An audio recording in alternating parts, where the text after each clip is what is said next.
tuala run kan rem kop lai choin khoanu mal so fanau mal tuan choi vang lai ni le that lai hun te lal rong bol nan amang zovin Shin nun pela hoi lâu pa thiakin ifam ta runin kan rem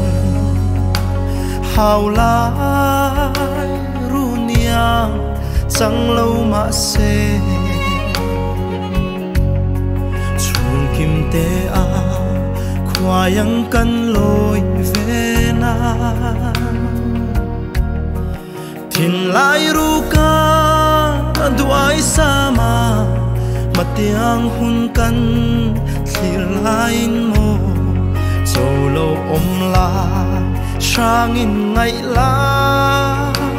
zua pa an shuai lui se ngai lai zua pa kan la tiam lo asin thafam changan kan phan lo che I thai le shai ten chatuan lal ru sol naram noa theng ni ma la pia le kan vai khwa sei tu ka don nam lo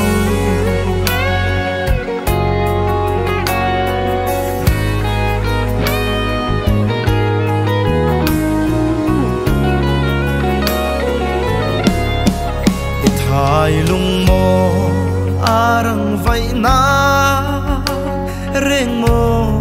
chim lo zua pa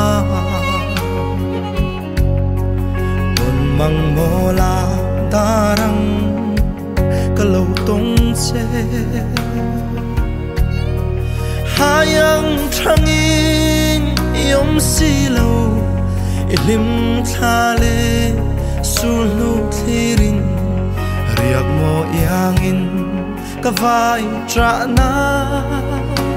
kan ru azau lua e ngai lai zua pa kan latiam lo asin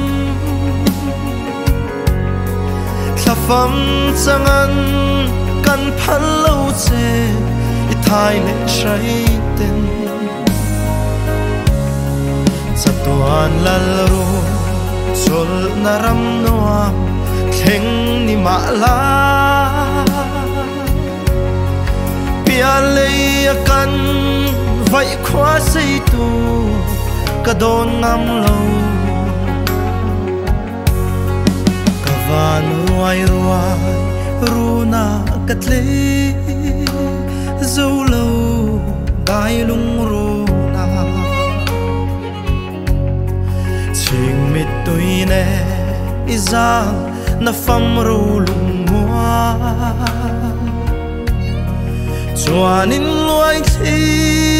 kanu le thi zatlang rel thang ka don zo lo lung lam vain ka chul ruai ruai izal na suang lung do rem Dam nan sa pui doi run kan bela dam na run po itan dam na at ling si lo chatuan nun na chang turin ikalta